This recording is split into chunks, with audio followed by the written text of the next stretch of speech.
How do you balance having passion for something and avoid burning out? And what would it take for you to quit it? Well, let's find out. Hello, and welcome back to ZoukNerds.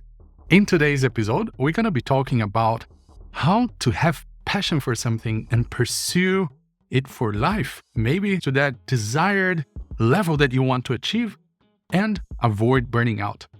Also, pay attention to what are the things that leads you to that point and sometimes makes you completely quit it.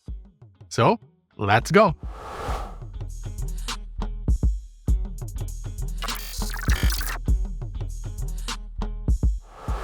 Hello everybody, and welcome back to another episode. My name is Alisson Sanji, and today we have our special co-host here, Gui Prada. Hello, Gui. Hello, people. Welcome back. Welcome back, everyone. And today we're going to do a follow-up on the previous episode. For those of you who did watch or listen to the previous episode, we were talking about the catalyst or the reasons that makes you want to train and get better and put more into your skill, whether that is social dancing, teaching, or anything in life, really. But today, we want to flip that coin all the way to the other side and maybe get a little serious. We'll see. I don't know what's ahead of us, but we want to talk about what would make you not want to do it. Not want to train, not want to invest more time, money, and life into something, as well as what would take to make you quit something. I have a lot to share about this, and not just personally, but also about other people. But yeah, how about you, Gui? What rings the bell for you on this topic?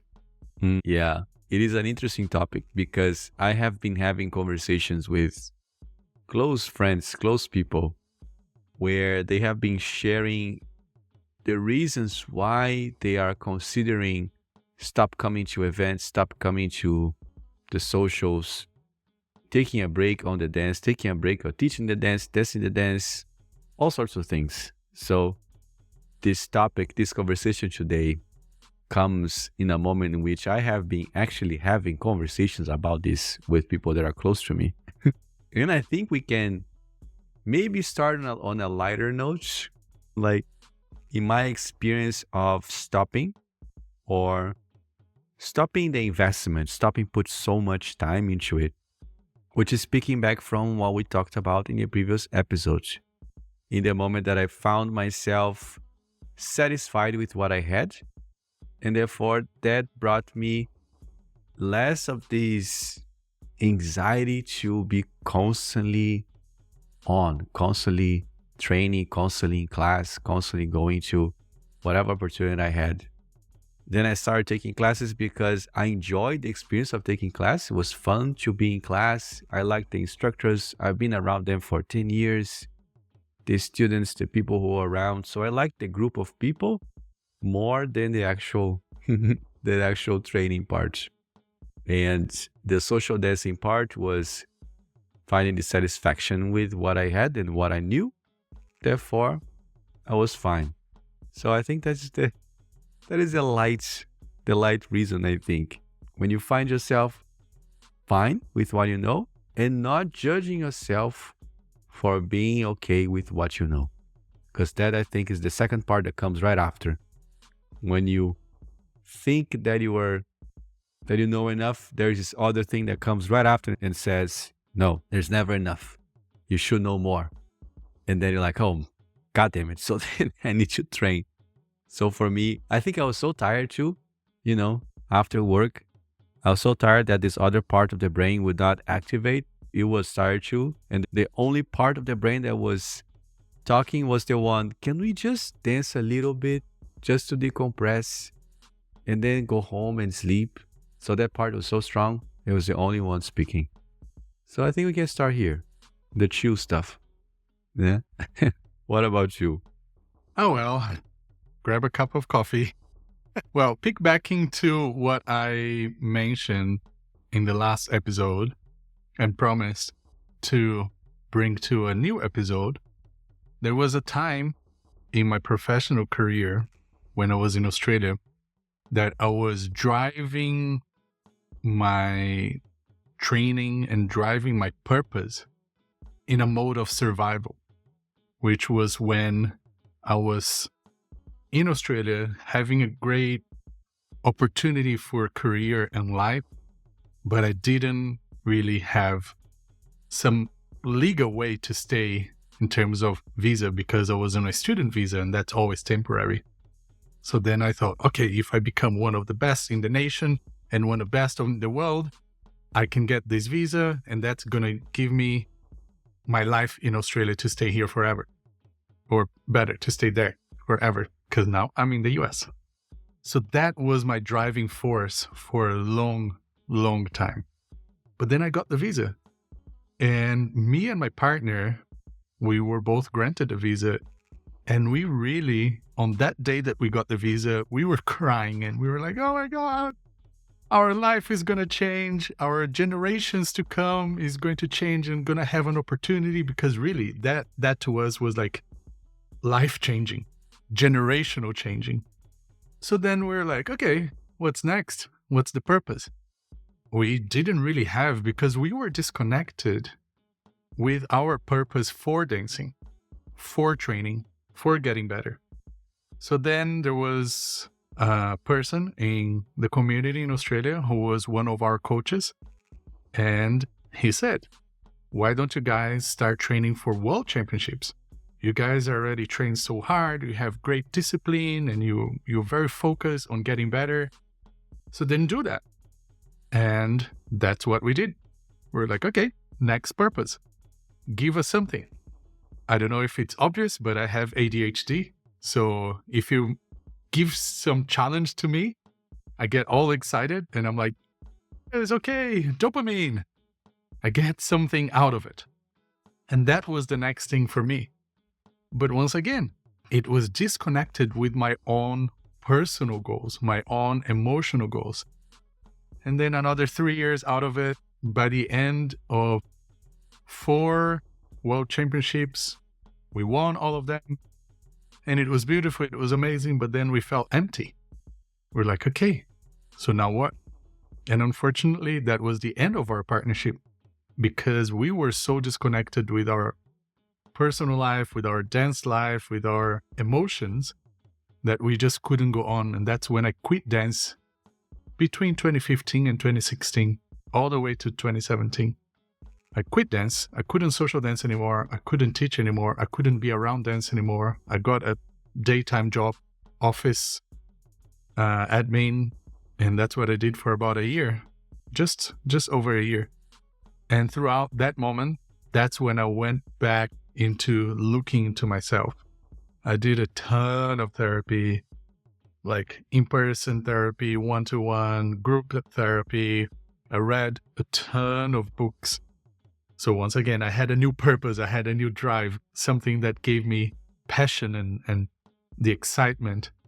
And that's when I realized, and I connected to the young dancer, the one that started dancing, that understood what dance was for me, which was connection with people, connection with communities, connection and feeling good with interactions, with the daily life, and seeing and helping each other along the way. So to me, I had to hit rock bottom to then realize how I could go back into dancing and reconnecting to that young teenager dancer who fell in love with dance, but was silenced for so long that pretty much I was working and living like a machine. Now going back to the broad community, that's what we always talk to our friends. Often we have people coming to us and saying, well, I don't feel the passion anymore. I don't feel like going to classes anymore. I don't feel like going to socials anymore. What should I do? What am I doing wrong? When they're really in that depth of darkness, the first thing I ask them is, can you take a break? Can you please find a way to take a break? Maybe it cannot happen immediately, but plan, maybe in 4 weeks, 2 months. Can you step out of this whole thing that is moving you and taking you automatically in autopilot? Can you remove yourself from that and then watch what happens? What do you miss? What you don't miss? What did you really value? What did you not? What was the reason why you started? Is that the same reason why you still keep going? And doing a lot of those research, which is something that helped me and helped a lot of our peers that we've tried our best to help. But yeah, I'll press pause there, give the mic to Guy, share a little bit about your experience plus your experience with your own friends and people in the community. Your case, as I was listening to it, of what brought you to stop completely is a result of an intensity, that made you lose track of the why you were doing it, and then the joy slipped away completely. Completely. I was working like a machine, and I come from a military family. So literally, when I put myself into that, I'm going to do this, I disconnected all my emotions. Because I grew up in a family that was very much like, don't feel, don't think about it, just do it. Because that's your purpose. Not healthy. Not healthy. Yeah. I think the combination of different factors, the fact that this scene of ours, the partner dance scene, the Brazilian Zouk scene, is a small segment of society that share the same activity, which is partner dance, which is Brazilian Zouk in our case. But we are still following some values, and we are still following some patterns that we have in all the other things we do. And then with that coming the shoulds, like, I should get to this place, I should become this thing, goal-oriented, wanting to get better all the time. All of these things sometimes put us in an autopilot. We're just moving because of the things that we think we should do, based on the expectations of others.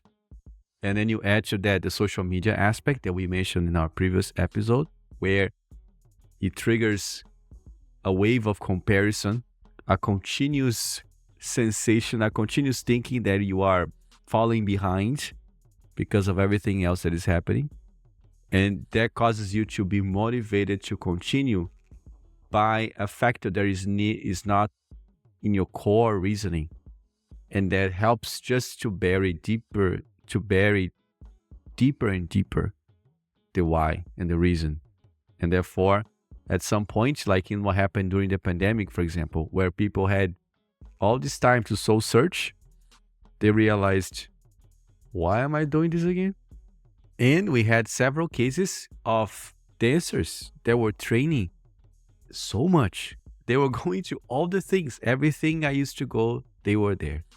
They were taking packets of privates, and they completely stopped. Completely. And I messaged some of them back then, and they realized all this effort I've been putting into this dance without really knowing why I was doing it, just because I was in an autopilot. So it reached a boiling point that I could not take anymore. However, even when reaching the boiling point, I was still masking it with something more, something that I should. And then because now in the pandemic, I couldn't dance, the boiling point came in immediately after I sat down in my home, and there was not that social anymore that I used to go, or that congress anymore that I used to go, and I had time to think about it. So all these things are things that happen to people and are really powerful for us to reflect on this. In my own story, I didn't have a moment that I stopped completely. I had moments in which I stopped training certain dances. So I was really, really into tango for several years. And I got so into it that I started to get stressed out about it. Stressed out about dancing it. So what I ended up doing was just stopping to train or dance tango for some months and then coming back into it later. So having this back and forth. But I didn't get to a point in which I completely stopped, because I think over time I was able to find my way around in my whys and my practice of the dance that allowed me to be more settled about it and use it to my favor more. In your case, né, mestre? Your use of the dance was for you to stay in Australia, for you to have your work and all these things. So much higher stakes. For me, for many years, the dance was this thing on the side that were actually helping me go on with the rest of my life. So I think different, né? Different. And talking to people these days, what I've been realizing too, or what I've been learning, is the scene itself. And here's where things might start to get a little bit steamy. The scene itself is serving as a factor that makes people want to stop. Especially for those who started dancing, 4, 7 years ago, when they started dancing, the people that started dancing 2018, 2017, when Brazilian Zouk scene, I talk about the US because I don't know about Brazil, don't know about the world. When the Brazilian Zouk scene here had a particular face to it, and now it has a different one, or it changed into a different one in the normal cycle of life and change, that nothing's eternal and permanent. However, those folks are having a hard time connecting, adapting to the new ways. And some of them think the dance that I learned, the dance that I learned to love, is not here anymore. Should I keep doing it? And my last example on this sense is my very first teacher. My very first Brazilian Zouk teacher. She has a hard time embracing the scene today in the way that it is, because of the difference that exists between how it was 10, 17 years ago and how it is today. So at times, the new directions that the scene take might be a reason that bring people to want to stop, because they don't resonate with it anymore in the way that it used to resonate in the beginning. And then we can go into the should again. Oh, but this person should adapt. This person should learn the new ways and all these things. And that's a way to go. In the end of the day, I think it might have served its purpose when it was like that. Now it doesn't anymore. And that's fine, So I think that that's something that I didn't realize it was something that could have an impact on someone's decision to stay or to go. But now that I talk to people, it can be, and it is a reason to stay or to go. I think the very danger comes from when you allow other people or the environment to control your decisions. And that was my case. I say I didn't have a choice, but I did. I had a choice to go back to Brazil, but I chose not to. So then I allowed and I accepted all the consequences once I've made that decision. And to me, it was very much like, this is what you got to do. But since then, after I quit and after I did all the therapy, and I still do, I'm always focused on how can work for me and for the happiness and the fulfillment that I want to have in my life. For example, Brazuki. Brazuki for me is a project that fills me up with joy and inspiration, and I will work 24/7, 7 days a week, which is kind of like a little too real, to be honest, on this, because it fills me with joy to do something like an event that is not for profit and to give back to the community or to the world. Doing this podcast, the ZoukNerds, it's a lot of work that we put in this. But to me, it fills me with joy to be able to share this moment with everyone listening. But then there's so many other things in the community that kind of rings you and say, hey, you should be doing this. Hey, you should be doing this. And I'm constantly having to like say, no, no, no, no. Because it's that thing that we usually say, oh, I don't have the time. Anytime somebody says, I don't have the time, I translate into, I don't want to make the time. Because we can pretty much make time for anything that we truly, really want to. That maybe there are a few exceptions out there, but in general, we can make time for anything we want to. If we want to become stronger, learn how to play music, travel the world, change careers. That's what happened in the pandemic. A lot of people got unplugged and pulled out of their rat race where they were just like functioning and rolling down the hill. And then they realized, this is not where I want to be. This is not the life I want to have. This is not the career that makes me happy. So I think that's very important to really make sure that you can make decisions in an unplugged way. If I think about all of the time that anything takes, like this podcast, I unplug and I think and I look at it. Does that make me happy? Does that help my personal happiness, my personal goals, my career goals? Does it fit in the life that I want to have in the next 3, 5, 10 years? If it does, it stays. If it doesn't, it gets cut. And the hardest thing for me to learn was to not feel guilty to not do something, to not feel guilty to leave projects or people behind. It's really hard. And there was a moment 2 years ago that I was having a conversation with a friend, and she told me this. She said, Alisson, I don't know why, but I feel like telling you that from our conversations, you need to hear this. You need to stop feeling bad and blaming yourself for when you prioritize yourself.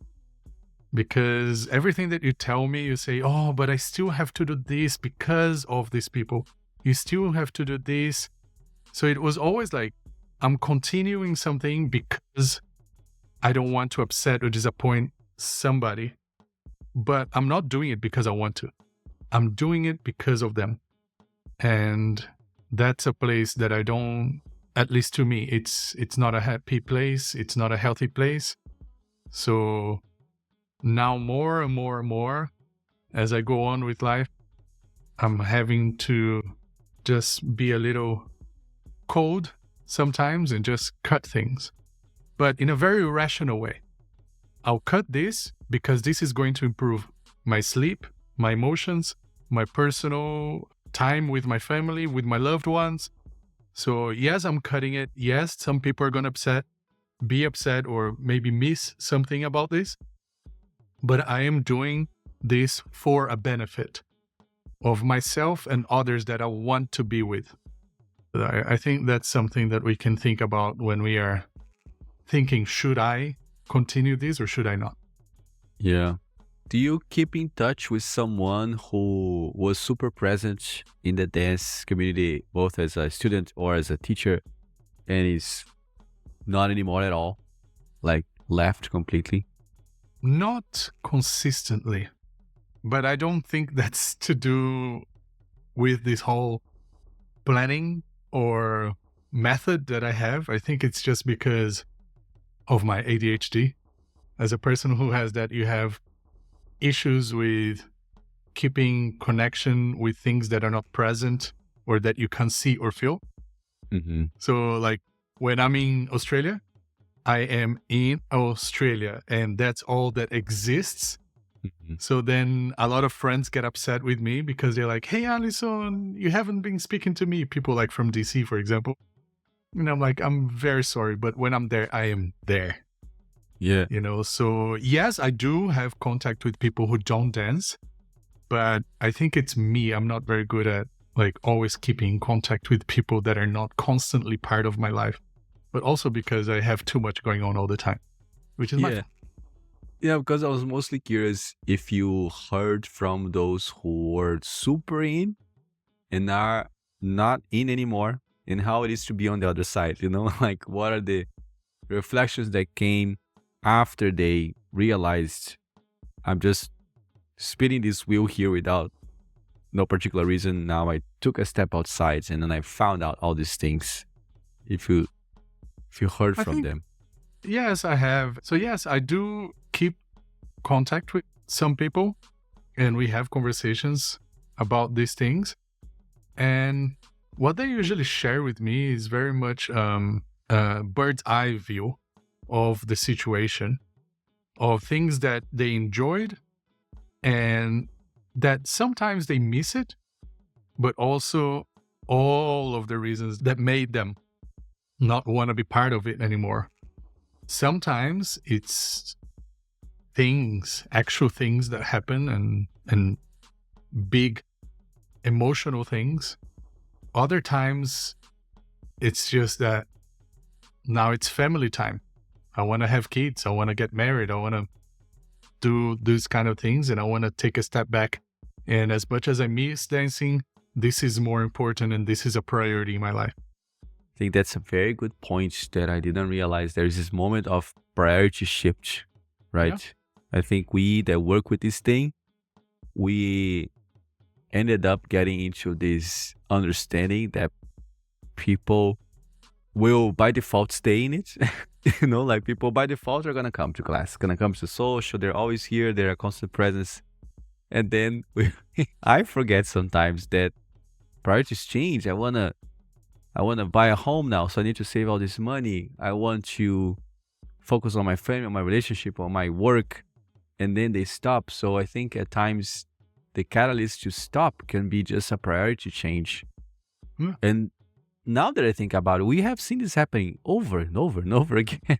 All the time.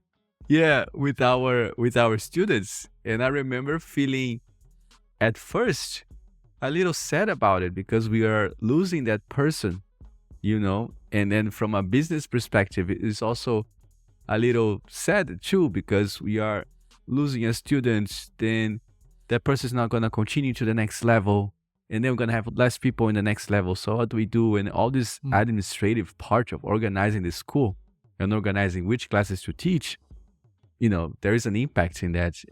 But over time, and after this happening over and over again, I think now I understand better that circumstances change, decisions are made, and priorities are established, and in this new priority, the dance might not fit really well in that moment. Yeah. And I was remembering as well the people that gave up trying, sort of like people that wanted so much to make it in the dance. And I say make it in the sense of becoming a recognized professional that travels around and everything.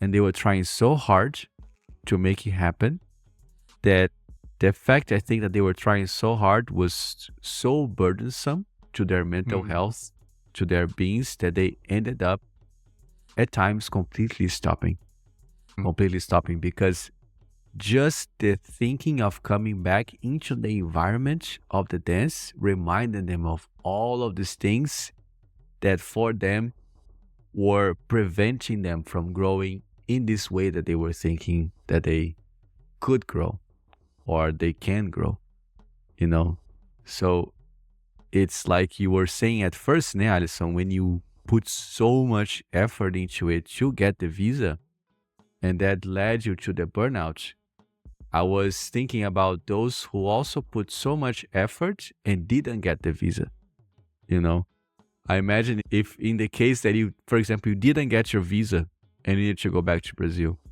in a multiverse, in a parallel universe, there might have been also a motivation for you to maybe like, I don't want to do this anymore. Maybe I will do something else, because I was also talking to a couple who used to teach. And then after the pandemic, they stopped teaching and they went into another field, another business.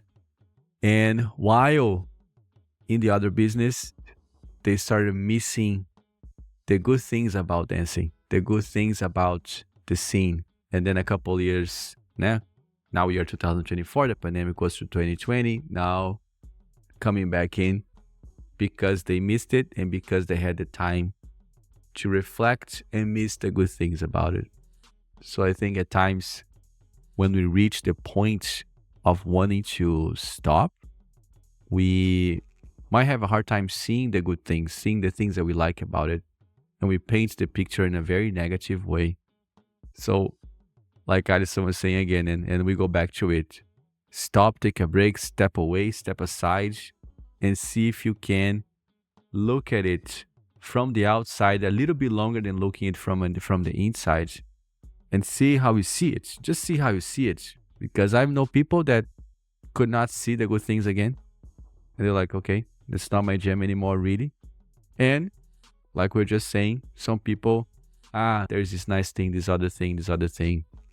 Maybe I should go back to it slowly, So I think it's very interesting for us to take breaks from time to time, get out of this. And then now, I think I'm saying this to myself as well. Because like you're saying, Alisson, this fear, this guilt of disappointing people, of, not doing what is expected of you, sometimes can be a driving force that is more powerful than your own intuition, your own instincts, and the thing that you really want to do. And sometimes finding this thing that you really want to do is hard. It's hard because you don't even know what is it that you really want to do, So my traveling last year was a moment for that. In a way, it ended up being a moment for that. Stepping away and realizing, man, I really like regular classes. I really like teaching during the week. I really like that life. I'm going to prioritize that. And then in prioritizing that, other things start coming. So it's an endless process of evolution. And I think we at times find ourselves with this idea that things will stay, that things will be permanent. Your motivation will stay. The reason will stay. Everything will just stay as it is. And for some reason, humans, us, still have a really hard time embracing change and allowing change to come. The pandemic was a forced change, like boom, in our faces. And then we made it happen because the motivation might be so big because we had all this time. So I think it's good for us to, at least when we are reaching a boiling point, before boiling, we take some time, stop a little bit, watch, assess the situation, and then act. Yeah.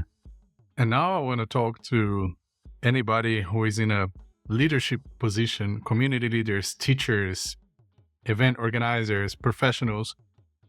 For the time that I was running as a machine, I would actually feel disappointed and feel betrayed when people prioritized other things. I would feel like, really? After years of me like giving everything to you and training you and doing all of this, now you're just going to decide to focus and prioritize on something else.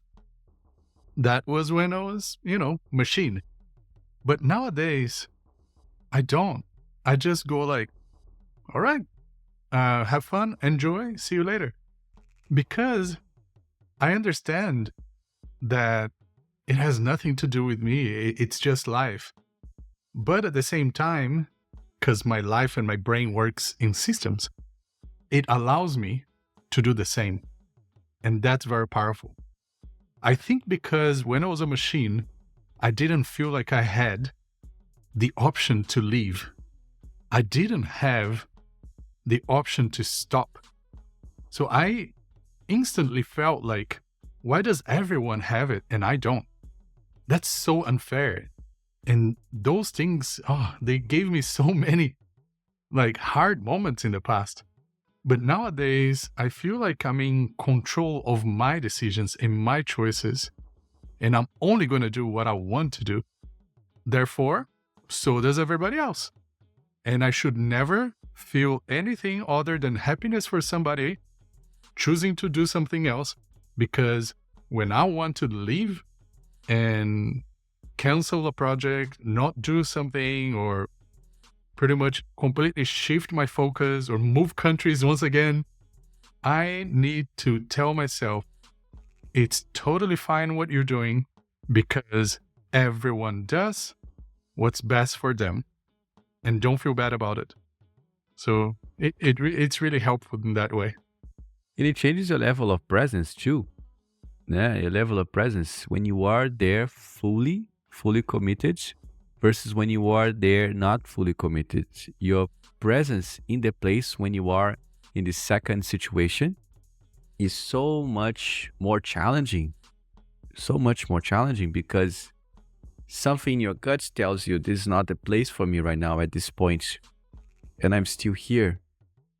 So your level of attunement to the place, to the people, is going to be low at times. So when doing these things for you, you are actually in a very beautiful way doing for everybody else, because everybody else is going to get a fuller version of you. It's going to get a more fulfilled version of you.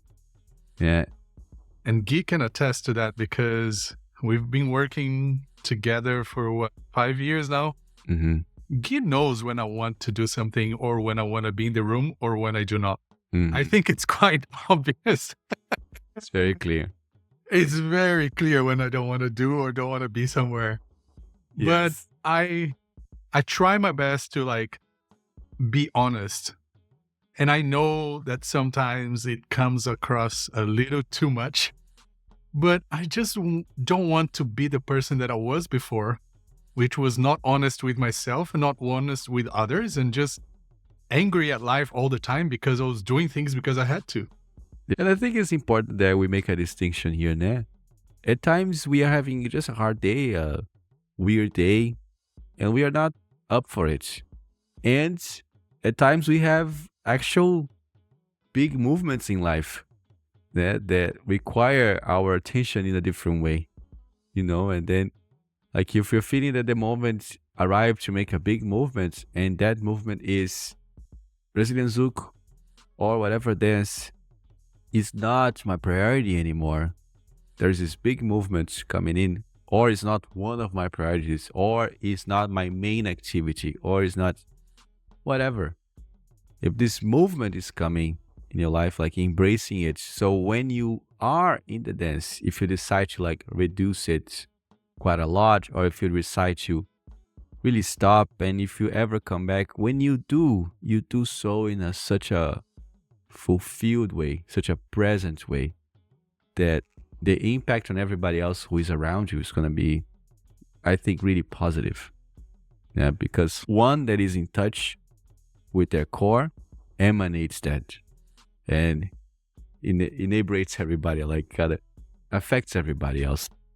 Now, like Alisson said, us that work with that, teachers, organizers, all these things, at times there is this thinking of wasted time. I wasted so much time in this person, in this group, in this class, and now they're not here anymore. I taught all these people, and now they don't want to dance anymore. They're not here anymore. So I feel like this little weird wound, Mm. And then realizing that the time was not wasted, because while it was happening, you were having a good experience. There was the experience that you could have and then you wanted to have at that time. So the time was not wasted, I think there's a sense of wasted time if there was an expectation that that person or that group of people would hang out for an extended period of time. If that expectation is created and then they leave, yes, I can see the frustration so much. The thing is, if we are able to change and not have expectation towards a certain amount of time in the future, and we enjoy the process of training, of being with that people when we are with them, maybe the sense of waste of time will not be as present or not exist as much or not be there at all, which would be fantastic. Yeah, but maybe only Buddha. Expectation is the thief of joy. Exactly. The more you expect of yourself, the more you expect of others, the more you're in a dangerous place. So I try to just be where I am, do what I do, and don't get me wrong. I have very big visionary dreamer brain and drive, and I'm always pushing. But I can share something that might help you as well. I always have plan A, B, C, D, sometimes even more. So any decision that I make, I have multiple plans. Any moment that I prioritize one thing over the other, I have multiple reasons. So I always work in a very systematic way to know that even if it doesn't work, it's going to work. Even if it doesn't happen the way I want this to happen, it's going to be okay. Because I'm always looking into how else this could work. If I don't see multiple ways and multiple plans and multiple choices, I don't even take that risk. I don't think it's worth it. Sometimes, of course, I do crazy things and I'm just like, oh well, let's go. But most of the times, every decision is based in multiple scenarios that in the best case scenario, everything is going to be okay. But even if multiple pieces of this plan doesn't work, I still have a good plan. I still have a good decision, or the priority still makes sense in my personal, my professional, financial, emotional, in all of the parts of my life. That's kind of like how I make sure that I am safe and I am supported in that decision. Yeah, I resonate with that too. I resonate with that a lot. Having plan A, B, C, D, F, G, 100%. I call it the multiverse, which is the several things that can branch out of that thing and have thing A, B, C, D, F, G. Sometimes a little complicated because it can be hard to make a decision because of all the possible outcomes and the plans for each outcome or the several plans. But at this moment, I find solace in having A, B, C, D plans some sort of figured out. Yeah. And it's not because of a lack of knowing what to do. Just to clarify here. No. It's just different paths to get to where I want. So it's very much, okay, I am here and I want to get there. And this path A is what I want to take because this is going to be most aligned with everything that I want. But I also have path B, path C, path D, and E, and all of them are going to lead me to where I want to be. They just have different paths, some harder, some longer, some shorter, some more rewarding, some less rewarding. But those paths are still connected to where I want to be, or maybe to two destinations that I would be happy arriving. If either one works, no problem. So I have like 7 paths, 2 destinations.